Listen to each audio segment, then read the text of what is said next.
The Columbia Broadcasting System and its affiliated stations present Orson Welles and the Mercury Theatre on the air in The War of the Worlds by H.G. Wells.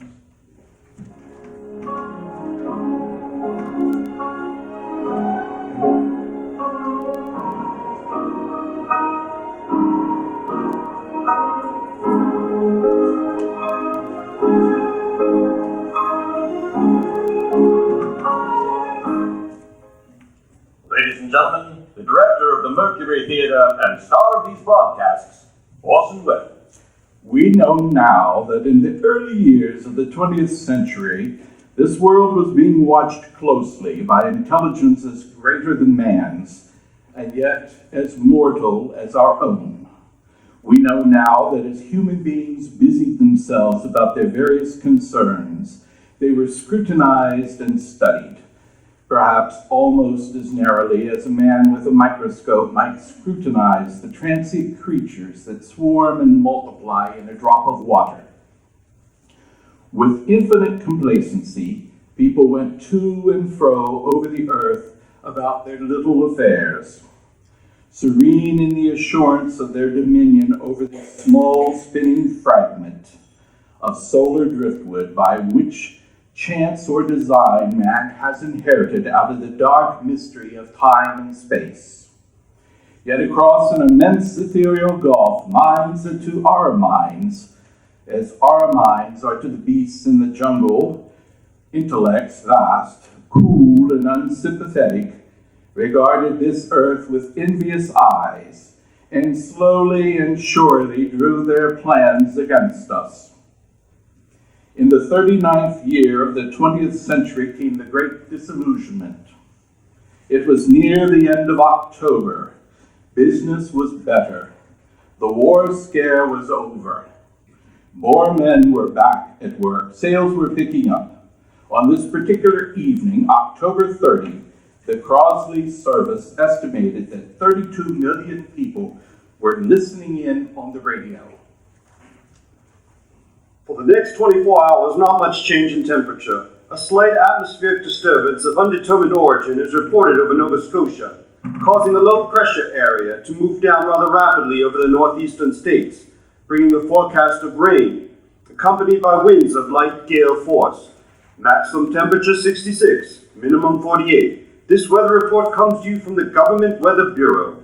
We now take you to the Meridian Room in the Hotel Park Plaza in downtown New York, where you will be entertained by the music of Ramon Raquello and his orchestra.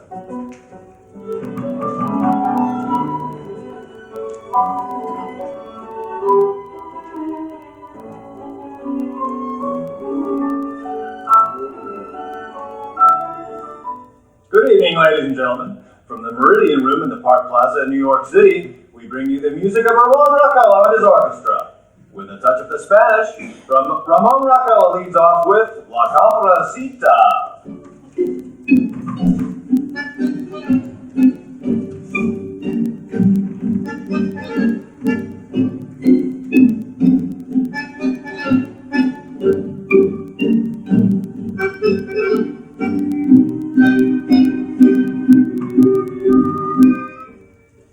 Ladies and gentlemen, we interrupt our program of dance music to bring you a special bulletin from the Intercontinental Radio News. At 20 minutes before 8 Central Time, Professor Farrell of the Mount Jennings Observatory, Chicago, Illinois, reports observing several explosions of incandescent gas occurring at regular intervals on the planet Mars. The spectroscope indicates the gas to be hydrogen and moving towards the Earth with enormous velocity. Professor Pearson of the observatory at Princeton confirms Farrell's observation. It describes the phenomenon as, quote, like a jet of blue flame shot from a gun, unquote.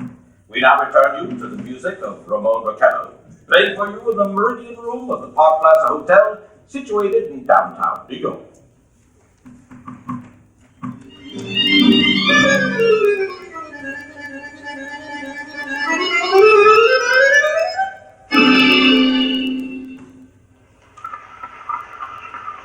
Now a tune that never loses favor, the ever-popular Stardust, Ramon Raquello and his orchestra.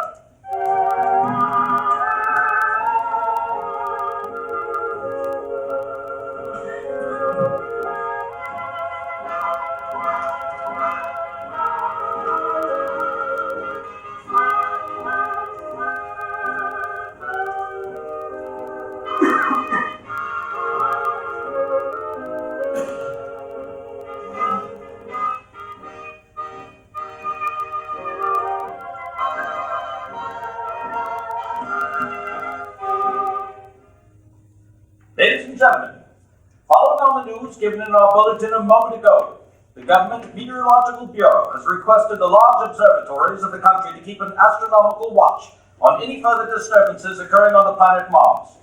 Due to the unusual nature of this occurrence, we have arranged for an interview with noted astronomer Professor Pearson, who will give us his views on the event.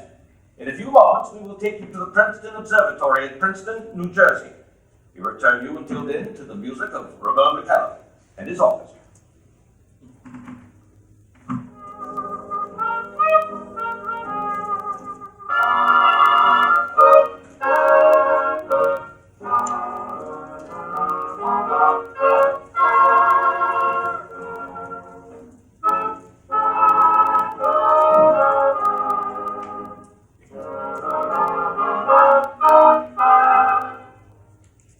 We are now ready to take you to the Princeton Observatory at Princeton, where Carl Phillips, our commentator, will interview Professor Pearson, famous astronomer.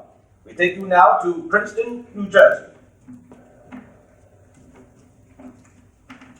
Good evening, ladies and gentlemen. This is Carl Phillips speaking to you from the Observatory of Princeton. I'm standing in a large semicircular room, pitch black except for an oblong split in the ceiling. Through this opening, I can see a sprinkling of stars that cast a kind of frosty glow over the intricate mechanism of the huge telescope. The ticking sound you hear is the vibration of the clockwork. Professor Pearson stands directly above me on a small platform, peering through a giant lens. I ask you to be patient, ladies and gentlemen, during any delay that may arise during our interview. Besides his ceaseless watch of the heavens, Professor Pearson may be interrupted by telephone or other communications. During this period, he is in constant touch with the astronomical centers of the world. Professor, may I begin our questions? At any time, Mr. Phillips. Professor, would you please tell our radio audience exactly what you see as you observe the planet Mars through your telescope? Nothing unusual at the moment, Mr. Phillips. A red disk swimming in a blue sea. Transverse stripes across the disk, quite distinct now because Mars happens to be at the point nearest the Earth, in opposition, we call it. In your opinion, what do these transverse stripes signify, Professor Pearson? Not canals, I can assure you, Mr. Phillips, although that's the popular conjecture of those who imagine Mars to be inhabited. From a scientific viewpoint, the stripes are merely the result of atmospheric conditions peculiar to the planet. Then you're quite convinced as a scientist that living intelligence as we know it does not exist on Mars? I'd say the chances against it are 1,000 to 1. And yet how do you account for those gas eruptions occurring on the surface of the planet at regular intervals? Mr. Phillips, I cannot account for it. By the way, Professor, for the benefit of our listeners, how far is Mars from Earth? Approximately 40 million miles. Oh, well, that seems a safe enough distance. Just a moment, ladies and gentlemen. Someone has just handed Professor Pearson a message. While he reads it, let me remind you that we are speaking to you from the Observatory in Princeton, New Jersey, where we are interviewing the world-famous astronomer, Professor Pearson. One moment, please. Professor Pearson has passed me a message which he has just received. Professor, may I read the message to the listening audience? Certainly, Mr. Phillips. Ladies and gentlemen, I shall read to you a wire addressed to Professor Pearson from Dr. Gray at the National History Museum, New York. A quote, 9:15 p.m. Eastern Standard Time, seismographic registered shock of almost earthquake intensity occurring within a radius of 20 miles of Princeton. Please investigate. Signed, Lloyd Gray, Chief Astronomical Division. Unquote. Professor Pearson, could this occurrence possibly have something to do with the disturbances observed on the planet Mars? Hardly, Mr. Phillips. This is probably a meteorite of unusual size, and its arrival at this particular time is merely a coincidence. However, we shall conduct a search as soon as daylight permits. Thank you, Professor. Ladies and gentlemen, for the last 10 minutes, we have been speaking to you from the Observatory at Princeton, bringing you a special interview with Professor Pearson, noted astronomer. This is Carl Phillips speaking. We are returning you to our New York studio.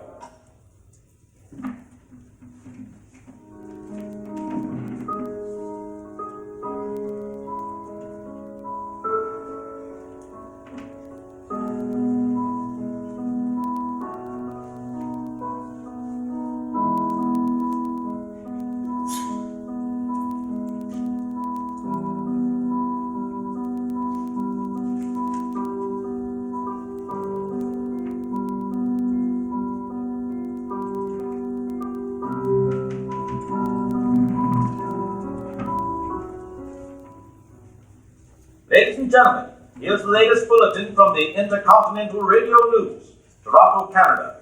Professor Morse of McGill University reports observing a total of 3 explosions on the planet Mars between the hours of 7:45 p.m. and 9:20 p.m. Eastern Standard Time. This confirms earlier reports received from the American observatories. Now, nearer home, comes a special announcement from Trenton, New Jersey. It is reported that at 8:50 p.m., a huge flaming object, believed to be a meteorite, fell on a farm in the neighborhood of Grover's Mill, New Jersey, 22 miles from Trenton. The flash in the sky was visible within a radius of several hundred miles, and the noise of the impact was heard as far north as Elizabeth. We have dispatched a special mobile unit to the scene, and will have our commentator, Carl Phillips, give you a word description as soon as he can reach there from Princeton. In the meantime, we take you to the Hotel Martinet in Brooklyn, where Bobby Willett and his orchestra are offering a program of dance music.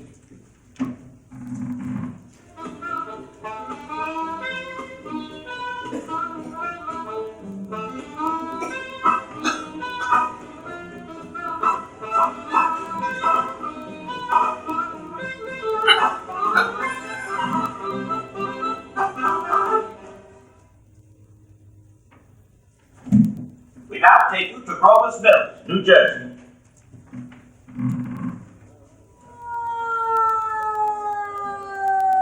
Ladies and gentlemen, this is Carl Phillips again at the Wilmette Farm, Grover's Mill, New Jersey. Professor Pearson and I made the 11 miles from Princeton in 10 minutes. Well, I hardly know where to begin to paint for you a word picture of the strange scene before my eyes, like something out of a modern Arabian Nights. Well, I just got here. I haven't had a chance to look around yet. I guess that's it. Yes, I guess that's the thing directly in front of me, half buried in a vast pit. It must have struck with terrific force. The ground is covered with splinters of a tree. It must have struck on its way down. What I can see of the object itself doesn't look very much like a meteor, at least not the meteors I've seen. It looks more like a huge cylinder. It has a diameter of... what would you say, Professor Pearson? What's that? What would you say? What is the diameter? About 30 yards. 30 yards. The metal on the sheath is, well, I've never seen anything like it. The color is sort of a yellowish white. Curious spectators now are pressing close to the object in spite of the efforts of the police to keep them back. They're getting in front of my line of vision. Would you mind, please, standing to one side, please? One side there, one side now. Move along. Go ahead. Well, the policemen are pushing back the crowd. Here's Mr. Wilmeth, owner of the farm here. He may have some interesting facts to add. Mr. Wilmeth, would you please tell the radio audience as much as you remember of this rather unusual visitor that dropped in your backyard? Just step closer, please. Hey, ladies and gentlemen, this is Mr. Wilmeth. Well, I was listening to the radio. Closer and louder, please. Pardon me. Louder and closer, please. Yes, sir. Well, I was listening to the radio and kind of drowsing. That professor fellow was talking about Mars, so I was half dozing. Yes, Mr. Wilmeth. And then what happened? As I was saying, I was listening to the radio kind of halfway. Yes, Mr. Wilmeth. And then you saw something. Not first off, I heard something. And what did you hear? A hissing sound. Like, kind of like a 4th of July rocket. And then what? Turned my head out the window, but I swore I was to sleep and dreaming. Yes? I seen a kind of greenish streak, and then, zingo, something smacked the ground, knocked me clear out of my chair. Well, were you frightened, Mr. Wilmeth? Well, I ain't quite sure. I reckon I was kind of riled. Thank you, Mr. Wilmeth. Thank you. Want me to tell you some No, more? that's quite all right. That's plenty. Ladies and gentlemen, you've just heard Mr. Wilmeth, owner of the farm where this thing has fallen. I wish I could convey the atmosphere and the background of this fantastic scene. Hundreds of cars are parked in a field in back of us. Police are trying to rope off the roadway leading to the farm, but it's no use. They're breaking right through. Car's headlights throw an enormous spot on the pit where the object's half buried. Some of the more daring cells are now venturing near the edge. The silhouettes stand out against the metal sheen. One man wants to touch the thing, and he's having an argument with the policeman. The policeman wins. Now, ladies and gentlemen, there's something I haven't mentioned in all this excitement, but now it's becoming more distinct. Perhaps you've heard it already on your radio. Listen. hear it? It's a curious humming sound that seems to come from inside the object. I'll move the microphone nearer. Now we're not more than 25 feet away. Can you hear it now? Oh, Professor Pearson. Yes, Mr. Phillips. Can you tell us the meaning of that scraping noise inside the thing? Possibly the unequal cooling of its surface. I see. Do you still think it's a meteor, Professor? I don't know what to think. The metal casing is definitely extraterrestrial, not found on this Earth. Friction with the Earth's atmosphere usually tears holes in a meteorite. This thing is smooth and, as you can see, of cylindrical shape. Just a minute. Something's happening. Ladies and gentlemen, this is terrific. The end of the thing is beginning to flake off. The top is beginning to rotate like a screw. The thing must be hollow. She's moving! Look, the death is beginning to Keep back! Keep back! Look out! There's red hot. Stay away! Keep back! The top's loose. Ladies and gentlemen, this is the most terrifying thing I've ever witnessed. Wait a minute. Someone's crawling out of the top. Someone or something. I can see it peering out of that black hole. Two luminous discs. Are they eyes? It might be a face. It might be... Oh, no, look out. Good heavens. Something is wriggling out of the shadow like a gray snake. And another one. And another. They look like tentacles to me. There, you see the thing's body. It's large as a bear, and it glistens like white leather. That face, ladies and gentlemen, it's indescribable. I can hardly force myself to keep looking at it. The eyes are black and gleam like a serpent. The mouth is V-shaped, with saliva dripping from its rimless lips that seem to quiver and pulsate. The monster, whatever it is, can hardly move. It seems weighed down by possibly gravity or something. The thing's raising up. The crowd falls back now. They've seen plenty. This is the most extraordinary experience. I can't find words. I'll pull the microphone with me as I talk. I'll have to stop the description until I can take a new position. Hold on, will you please? I'll be right back.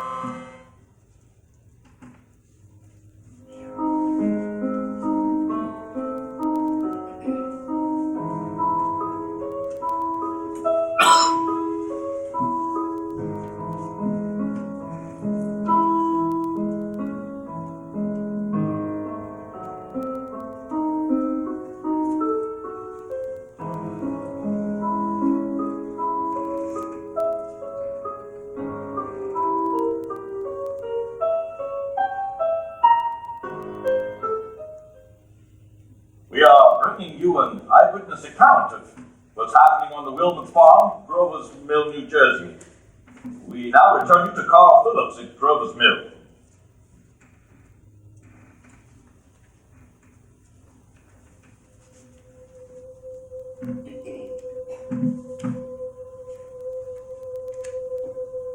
Ladies and gentlemen, am I on? Ladies and gentlemen, here I am back at the stone wall that adjoins Mr. Wilmer's garden. From here I get a sweep of the whole scene. I'll give you every detail as long as I can talk, as long as I can see. Most state police have arrived. They're drawing up a cordon in front of the pit, about 30 of them. No need to push the crowd back now. They're willing to keep the distance. The captain is conferring with someone and can't quite see who. Oh yes, I believe it's Professor Pearson. Yes, it is. And now they've parted.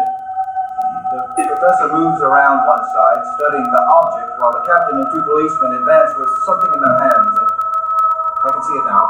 It's a white handkerchief tied to a pole, a flag of truce. If those creatures know what that means, what anything means. Wait, something's happening. A humped shape is rising out of the pit. I can make out a small beam of light against a mirror. What's that? There's a jet of flame springing from the mirror and it leaps right at the advancing men. It strikes them head on.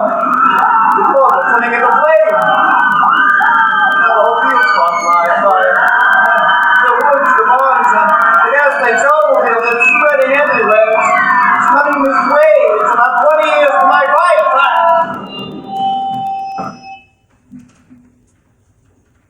Ladies and gentlemen, due to the circumstances beyond our control, we are unable to continue the broadcast from Grover's Mill.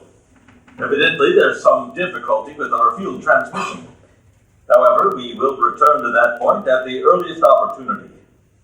In the meantime, we have a late bulletin from San Diego, California.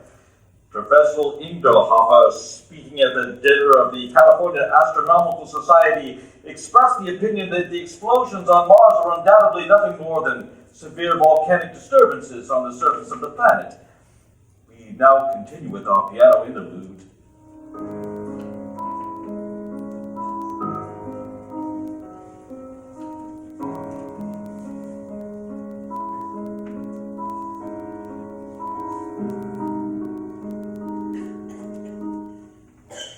Ladies and gentlemen, I've just been handed a message that came from Grover's Mills by telephone. Just a moment. At least 40 people, including 6 state troopers, lay dead in the field across the east village of Grover's Mill. Their bodies burned and distorted beyond all possible recognition.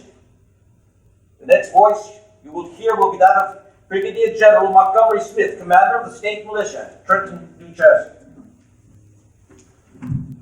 I've been requested by the governor of New Jersey to place the counties of Mercer and Middlesex as far west as Princeton and east to Jamesburg under martial law.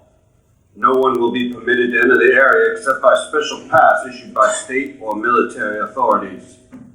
4 companies of state militia are proceeding from Trenton to Grover's Mill and will aid in the evacuation of homes within the range of military operations. Thank you. You've just been listening to General Montgomery Smith, commanding the state militia at Trenton. In the meantime, further details of the catastrophe at Grover's Mill are coming in. The strange creatures, after unleashing their deadly assault, crawled back into their pit and made no attempt to prevent the efforts of the firemen to recover the bodies and extinguish the fire. Combined departments of Mercer County are fighting the flames which menace the entire countryside. We have been unable to establish any contact with our mobile unit at Grover's Mill, but we hope to be able to return you there at the earliest possible moment. In the meantime, we take you... Just 1 moment, please.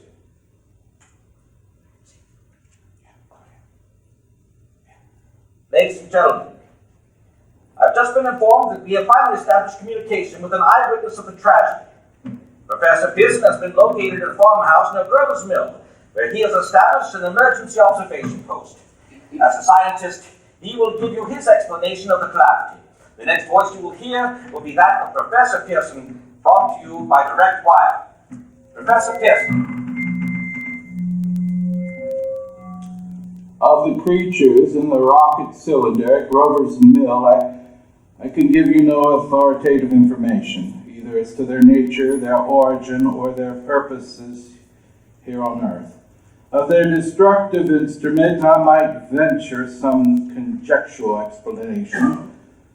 For want of a better term, I shall refer to the mysterious weapon as a heat ray. It's all too evident that these creatures have scientific knowledge far in advance of our own. It is my guess that in some way they were able to generate an intense heat in a chamber of practically absolute non-conductivity. This intense heat they projected in a parallel beam against any object they choose, by means of a polished parabolic mirror of unknown composition. Much as the mirror of a lighthouse projects a beam of light. That is my conjecture on the origin of the heat ray. Thank you, Professor Pearson. Ladies and gentlemen, here's a bulletin from Trenton. It is a brief statement informing us that the charred body of Carl Phillips has been identified in the Trenton Hospital. Now here's another bulletin from Washington, D.C. Office of the Director of National Red Cross reports that 10 units of Red Cross emergency workers have been assigned to the headquarters of the state militia, stationed outside Grover's Mill, New Jersey. Here's a bulletin from the state police, Princeton Junction. The fires at Grover's Mill and the vicinity are now under control. Scouts report all quiet in the pit and no sign of life appearing from the mouth of the cylinder. And now, ladies and gentlemen, we have a special statement from Mr. Harry McDonald, Vice President in charge of operations. We have received a request from the militia at Trenton to place at their disposal our entire broadcasting facilities. In view of the gravity of the situation and believing that radio has a responsibility to serve in the public interest at all times, we are turning over our facilities to the state militia at Trenton. We take you now to the field headquarters of the state militia near Grover's Mill, New Jersey. This is Captain Lansing of the Signal Corps, attached to the state militia now engaged in military operations in the vicinity of Grover's Mill. Situation arising from the reported presence of certain individuals of unidentified nature is now under complete control. The cylindrical object, which lies in a pit directly below our position, is surrounded on all sides by 8 battalions of infantry, without heavy field pieces, but adequately armed with rifles and machine guns. All cause for alarm, if such ever existed, is now completely unjustified. The things, whatever they are, do not even venture to poke their heads above the pit. I can see their hiding place plainly in the glare of the searchlights here. With all their reported resources, these creatures can scarcely stand up against heavy machine gun fire. Anyway, it's an interesting outing for the troops. I can make out their khaki uniforms crossing back and forth in front of the lights. It looks almost like a real war. There appears to be some slight smoke in the woods bordering the Millstone River, probably started by some campers. And we ought to see some action soon. One of the companies is deploying on the left flank. A quick thrust and it will all be over. Now, wait a minute. I see something on top of the cylinder. No, it's nothing but a shadow. Now the troops are on the edge of the Wilmot farm. 7,000 men closing in on an old metal tube. Wait, one moment, that wasn't a shadow. There's something moving. Looks like solid metal, kind of a shield-like affair rising up out of the cylinder. It's going higher. It's going higher. Well, it's standing on legs. It's actually rearing up on some sort of metal framework. And now it's reaching above the trees and the searchlights are on it. Hold on. You tell those men to back away! Back away now! Ladies and gentlemen, I have a grave announcement to make. Incredible as it may seem, both the observations of science and the evidence of our eyes lead us to the inescapable assumption that those strange beings who landed in the New Jersey farmlands tonight are the vanguard of an invading army from the planet Mars. The battle which took place tonight at Grover's Mill has ended in one of the most startling defeats ever suffered by any army in modern times. 7,000 men armed with rifles and machine guns pitted against a single fighting machine of the invaders from Mars. 120 known survivors. The rest strewn over the battle area from Grover's Mill to Plainsboro, crushed and trampled to death under the metal feet of the monster, or burned to cinders by its heat ray. The monster is now in control of the middle section of New Jersey and has effectively cut the state through its center. Communication lines are down from Pennsylvania to the Atlantic Ocean. Railroad tracks are torn and service from New York to Philadelphia discontinued except routing some of the trains to Allentown and Phoenixville. Highways to the north, south, and west are clogged with frantic human traffic. Police and army reserves are unable to control the mad flight. By morning, the fugitives will have swelled Pennsylvania, Philadelphia, Camden, and Trenton. It is estimated to twice the normal population. At this time, martial law prevails throughout New Jersey and eastern Pennsylvania. We take you now to Washington for a special broadcast on the national emergency. The Secretary of the Interior. Citizens of the nation, I shall not try to conceal the gravity of the situation that confronts the country. With all the concern of your government in protecting the lives and property of its people. However, I wish to impress upon you, private citizens and public officials, all the urgent need of calm and resourceful action.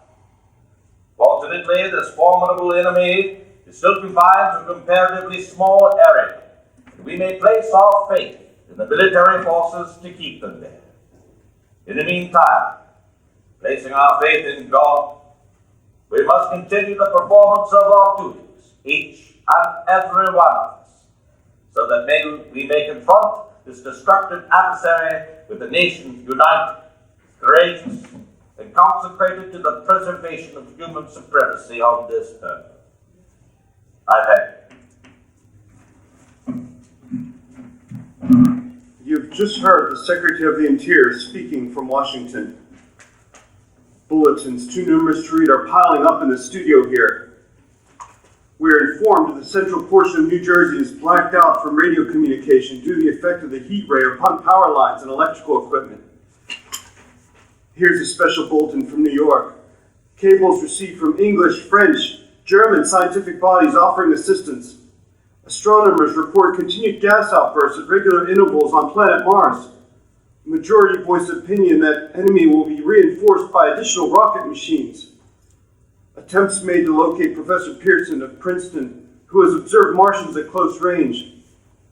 It is feared he is lost in battle. Langham Field, Virginia, scouting planes report 3 Martian machines visible above treetops moving north towards Somerville, with populations fleeing ahead of them. Heat ray not in use. Although advancing at express train speed, invaders pick their way carefully. They seem to be making conscious effort to avoid destruction of cities and countryside. However, they stop to uproot power lines, bridges, and railroad tracks. Their apparent objective is to crush resistance, paralyze communication, and disorganize human society. What? Okay. Here's another bulletin from Basking Ridge, New Jersey. Coon hunters have stumbled on a second cylinder similar to the first embedded in the Great Swamp 20 miles south of Morristown. Army field pieces are proceeding from Newark to blow up second invading unit before cylinder can be opened and the fighting machine rigged. They are taking up position in the foothills of Watchung Mountains. Another bulletin from Langham Field, Virginia. Scouting planes report enemy machines, now 3 in number, increasing speed northward, kicking over houses and trees in their evident haste to form a conjunction with their allies south of Morristown. Machines are sighted by telephone operator east of Middlesex within 10 miles of Plainfield. Here's a bulletin from Winstonfield, Long Island. Fleet of Army bombers carrying heavy explosives flying north in pursuit of enemy. Scouting planes act as guides. They keep speeding enemy in sight. Just a moment, please. Ladies and gentlemen, we've run special wires to the artillery line and adjacent villages to give you direct reports in the zone of the advancing enemy. First, we take you to battery of the 22nd Field Artillery, located in the Watchung Mountains. Range 32 meters. 32 meters. Projecting 39 degrees. 39 degrees. Fire!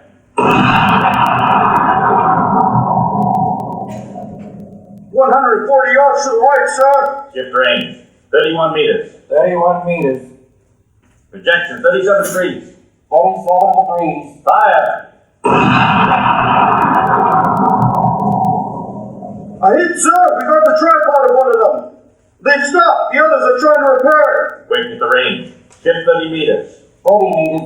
Projection 37 degrees. 27 degrees. Fire!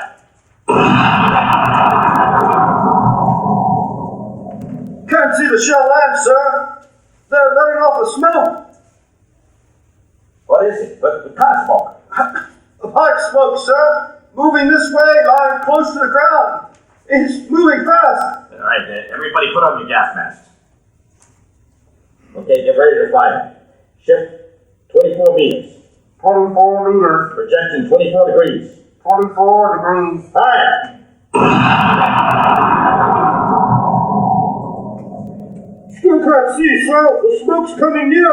Get the range. Hurry up. Hurry up. 23 meters. Okay, 23 meters. 22 meters. Projection 22 degrees. 22 degrees. Fire!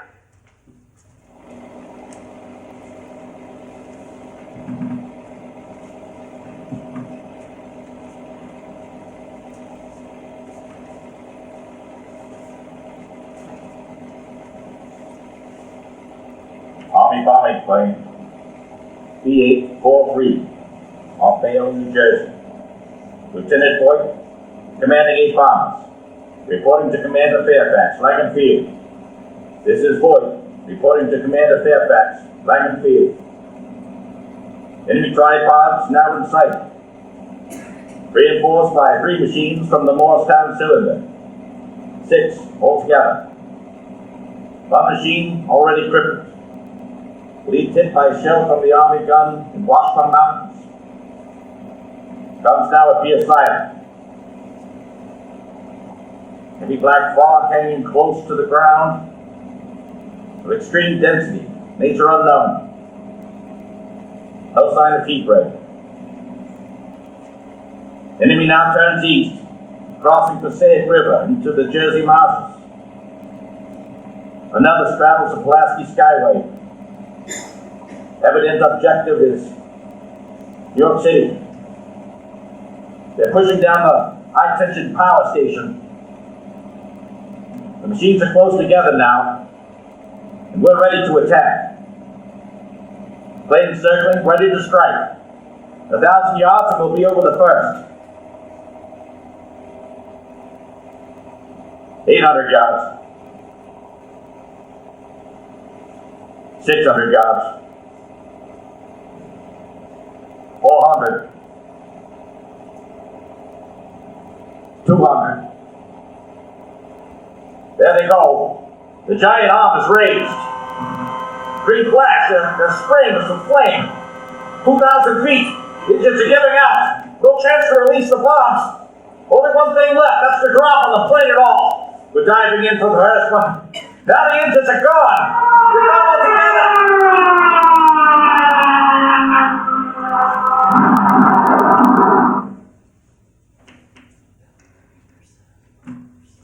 This is Bayonne, New Jersey, calling Langham Field. This is Bayonne, New Jersey, calling Langham Field. Come in, please. This is Langham Field. Go ahead. 8 Army bombers that engaged with enemy tripod machines over Jersey Flats. Engines incapacitated by heat ray, all crashed. 1 enemy machine destroyed. Enemy now discharging heavy black smoke in direction of. This is Newark, New Jersey.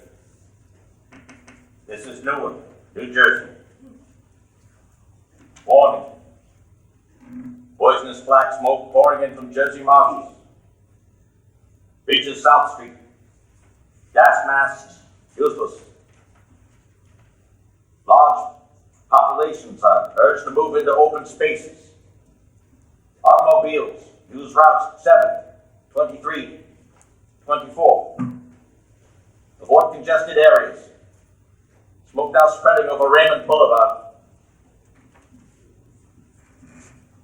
2X2L calling CQ. 2X2L calling CQ. 2X2L calling 8X3L. Come in, please. This is 8X3R, coming back to 2X2L. How's reception? K, please. Where are you, 8X3L? What's the matter? Where are you?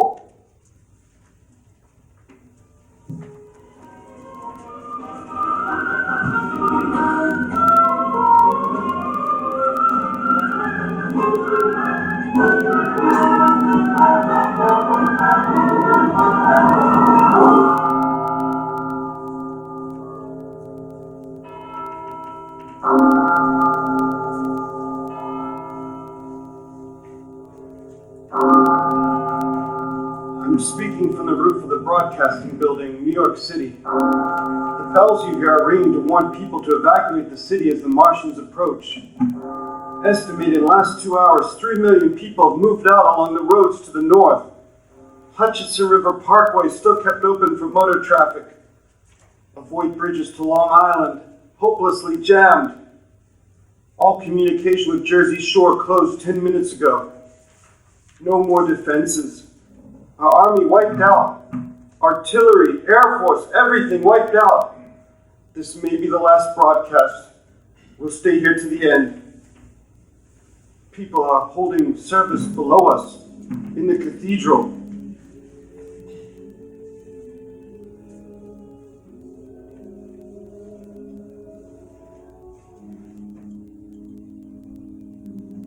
Now I look down the harbor all manner of boats overloaded with fleeing population, pulling out from docks. Streets are jammed, noise and crowds like New Year's Eve in city. Wait a minute. Enemy, now in sight above the palisades. Five great machines. First one is crossing river. I can see it from here, wading the Hudson like a man wading through a brook. A bulletin's handed me. Martian cylinders are falling all over the country. One outside Buffalo, one in Chicago, St. Louis. Seem to be timed in space. Now the first machine reaches the shore. He stands watching, looking over the city. His steel-polished head is even with the skyscrapers. He waits for the others. They rise like a line of new towers on the city's west side. Now they're lifting their metal hands. This is the end now. Smoke comes out, black smoke drifting over the city. People in the streets see it now. They're running towards the East River, thousands of them dropping in like rats. Now the smoke's spreading faster. Faster! It's reached Times Square! People try to run away from it, but it's no use! They're falling like flies! Now the smoke's crossing 6th Avenue, 5th Avenue, 100th...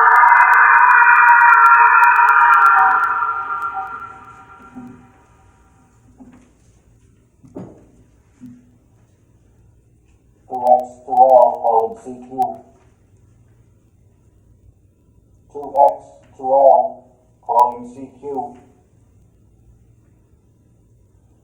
2X to L calling CQ.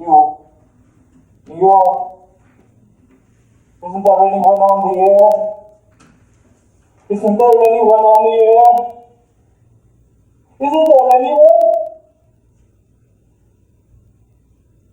2X to L. You are listening to a CBS presentation of Orson Welles and the Mercury Theater on the Air, an original dramatization of The War of the Worlds by H.G. Wells. The performance will continue after a brief interlude. This is the Columbia Broadcasting System.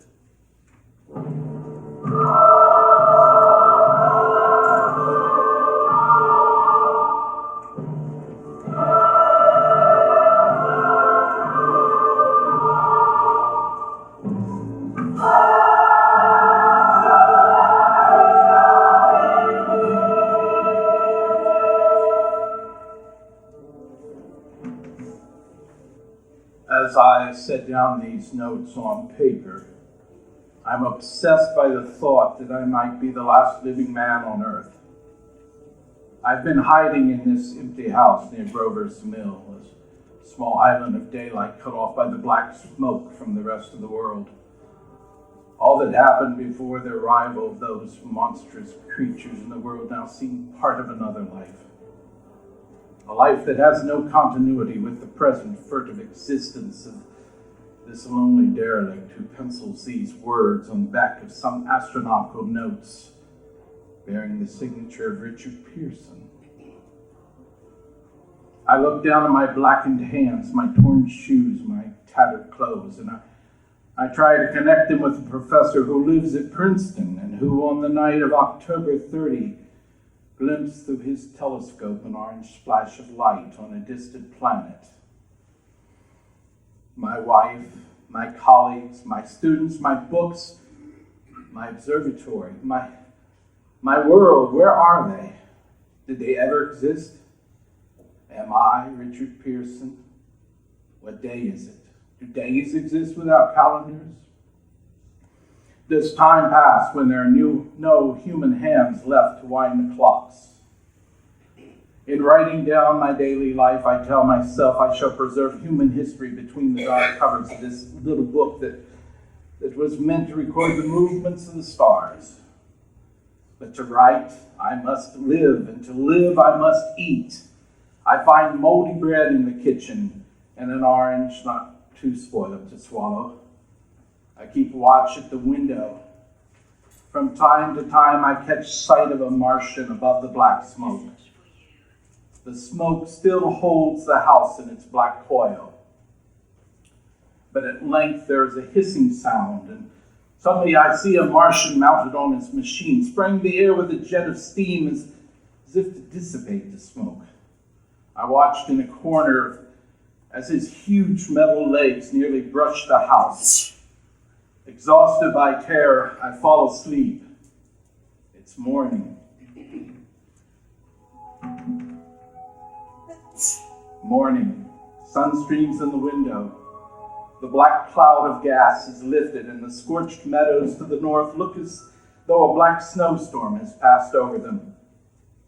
I venture from the house. I make my way to a road. No traffic. Here and there a wrecked car, baggage overturned, a blackened skeleton. I push on north. For some reason, I feel safer trailing these monsters than running away from them. And I keep a careful watch. I have seen the Martians feed.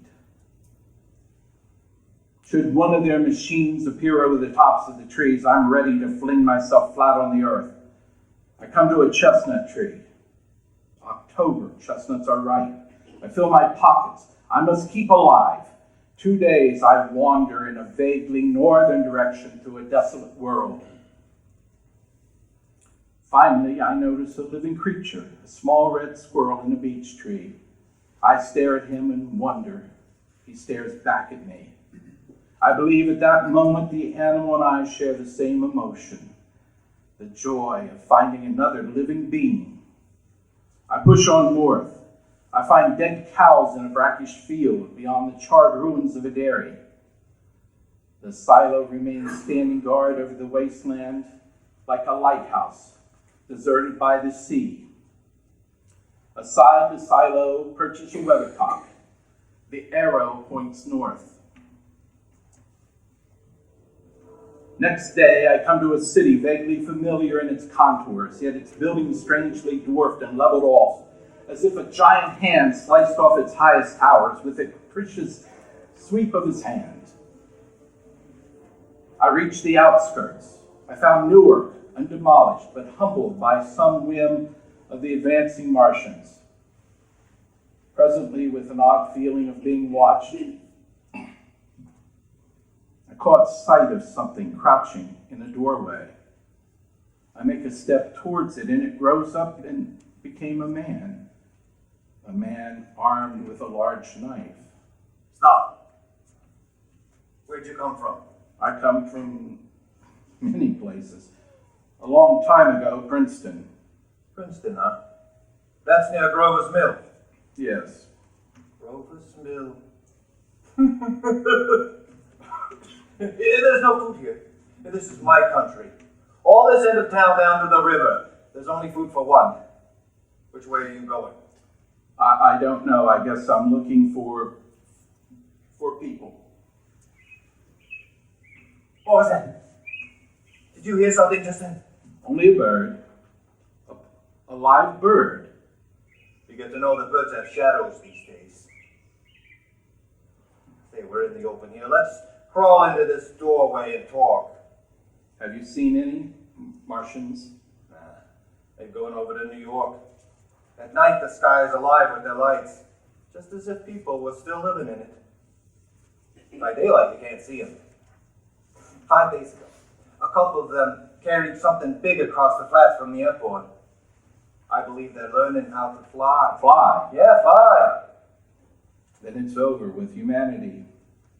Stranger, there's still you and I, 2 of us left. They got themselves in solid. They wrecked the greatest country in the world. Those green stars, they're probably falling somewhere every night. And they've only lost one machine. There isn't anything to do. We're done. We're licked. Where were you? You're in uniform. Yeah. What's left of it? I was in the militia. National Guard. That's good.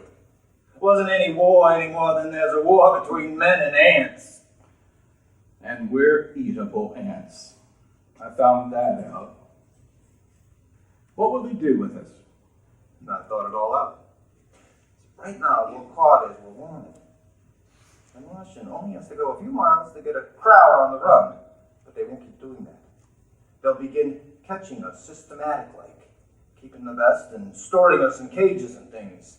They haven't begun on us yet. Not begun. Not begun. All that's happened so far is because we don't have sense enough to keep quiet, bothering them with guns and such stuff, and losing our heads and rushing off in crowds. Now, instead of rushing around blind, we've got to fix ourselves up. Fix ourselves up according to the way things are now. Cities, nations, civilizations, progress, done. But if that's so, what is there to live for? Well, there won't be any more concerts for 1,000,000 years or so, and no little dinners at restaurants. If it's amusement you're after, I guess the game's up. And what is there left? Life. That's what. I want to live. Yeah, and so do you. We're not going to be exterminated. And I don't want to be caught either, and tamed and fattened and bred like an ox. What are you going to do? I'm going on. Right under their feet. I got a plan. We men, as men, are finished. We don't know enough. We got to learn plenty before we've got a chance. And we've got to live and keep free while we learn, see? I thought it all out, see? Tell me the rest. Well, it isn't all of us that were made for wild beasts, and that's what it's got to be. That's why I watched you. All these little office workers that used to live in these houses, they're no good. They haven't any stuff to them. They just used to run off to work. And I've seen hundreds of them running wild to catch the commuter train in the morning, for fear they'd get canned if they didn't. Running back at night afraid they won't be home in time for dinner. Lives insured and a little invested in case of accidents, and on Sundays worried about the hereafter. The Martians will be a godsend for those guys. Nice roomy cages, good food, careful breeding, no worries. After a week or so chasing about the fields on empty stomachs, they'll come and be glad to be caught. You have thought it out, haven't you? You bet I have. And that isn't all. These Martians will make pets of some of them. Train them to do tricks. Who knows? Get sentimental over the pet boy who grew up and had to be killed.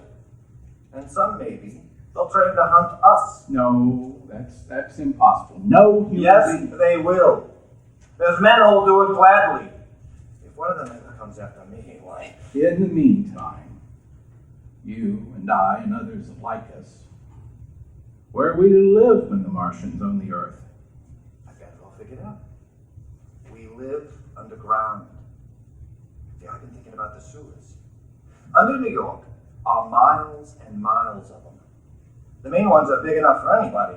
Then there's cellars, vaults, underground storerooms, railway tunnels, subways. You begin to see, eh? And we get a bunch of strong men together. No weak one. That rubbish out. And you mean me to go? Well, I gave you a chance, didn't I? We won't quarrel about that. Go on. And we got to make safe places for us to stay in, see, and get all the books we can, the science books. That's why men like you come in, see. We'll raid the museums. We'll even spy on the Martians. There may not be so much we have to learn before... Just imagine this. 4 or 5 of their own fighting machines suddenly start off. Heat rays, right and left, not a Martian in them. Not a Martian in them, but men. Men who have learned the way how. They may even be in our time. Imagine having one of them lovely things with its heat ray wide and free. We turn it on Martians, or we turn it on men. We bring everybody down to their knees. That's your plan? You and me and a few of us, we'd own the world. I see. Say, what's the matter? Where are you going? Not to your world. Goodbye, stranger.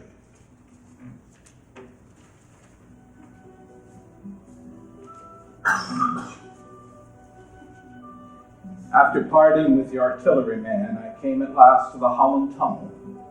I entered that silent tube, anxious to know the fate of the great city on the other side of the Hudson. Cautiously, I came out of the tunnel and made my way up Canal Street. I reached 14th Street, and there again black powder and several bodies, and an evil, ominous smell from the gratings of the cellars of some of the houses. I wandered up through the 30s and 40s. I stood alone on Times Square. I caught sight of a lean dog running down 7th Avenue with a piece of dark meat in his jaws and a pack of starving mongrels at his heels. He made a wide circle around me as though he feared I might prove a fresh competitor. I walked up Broadway in the direction of that strange powder, past silent shop windows displaying their mute wares to empty sidewalks, past the Capitol Theater, silent, dark, past a shooting gallery where a row of empty guns faced an arrested line of wooden ducks. Near Columbus Circle, I noticed models of 1939 motor cars in the showrooms facing empty streets. From over the top of the General Motors building, I watched a flock of black birds circling in the sky. I hurried on. Suddenly I caught sight of the hood of a Martian machine standing somewhere in Central Park, gleaming in the afternoon sun. An insane idea. I rushed recklessly across Columbus Circle and into the park. I climbed a small hill above the pond at 60th Street. From there I could see, standing in a silent row along the mall, 19 of those great metal titans. Their cowls empty, their great steel arms hanging listlessly by the sides. I looked in vain for the monsters that inhabit those machines. Suddenly, my eyes were attracted to the immense flock of black birds that hovered directly below me. They circled to the ground, and there, before my eyes, stark and silent, lay the Martians, with the hungry birds pecking and tearing shreds of flesh from their dead bodies. Later, when the bodies were examined in the laboratories, it was found that they were killed by the putrefaction of a disease bacteria against which their systems were unprepared, slain after all man's defenses had failed, by the humblest thing that God in his wisdom put upon this earth. Before the cylinder fell, there was a general persuasion that through all the deep of space, no life existed beyond the petty surface of our miniature sphere. Now we see further. Dim and wonderful is this vision I've conjured up in my mind of life spreading slowly from this little seedbed of the solar system throughout the inanimate vastness of sidereal space. But that is a remote dream. It may be that the destruction of the Martians is only reprieve. To them, and not to us, is the future ordained, perhaps. Strange it now seems to sit in my peaceful study at Princeton, writing down this last chapter of the record begun at a deserted farm in Grover's Mills. Strange to see from my window the university spires, dim and blue through an April haze. Strange to watch children playing in the streets. Strange to see young people strolling on the green, where the new spring grass heals the last black scars of a bruised earth. Strange to watch the sightseers enter the museum, where the disassembled parts of a Martian machine are kept on public view. Strange when I recall the time when I first saw it, bright and clean, hard and silent, under the dawn of that last great day.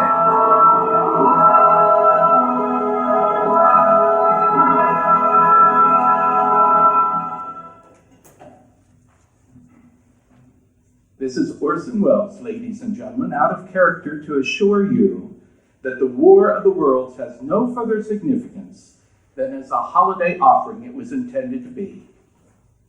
The Mercury Theater's own version of dressing up in a sheet and jumping out of a bush and saying boo.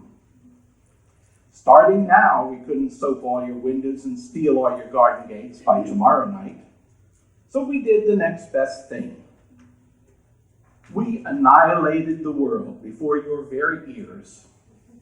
and utterly destroyed CBS. You will be relieved, I hope, to learn that we didn't mean it, and that both institutions are still open for business. So goodbye, everybody, and remember the terrible lesson you learned tonight, that grinning, glowing, globular invader of your living room is an inhabitant of the pumpkin patch. And if your doorbell rings and nobody's there, that was no Martian. It's Halloween. Tonight, the Columbia Broadcasting System and its affiliated stations coast to coast have brought you The War of the Worlds by H.G. Wells, the 17th in its weekly series of dramatic broadcasts featuring Orson Welles at the Mercury Theatre of the Year. This is the Columbia Broadcasting System.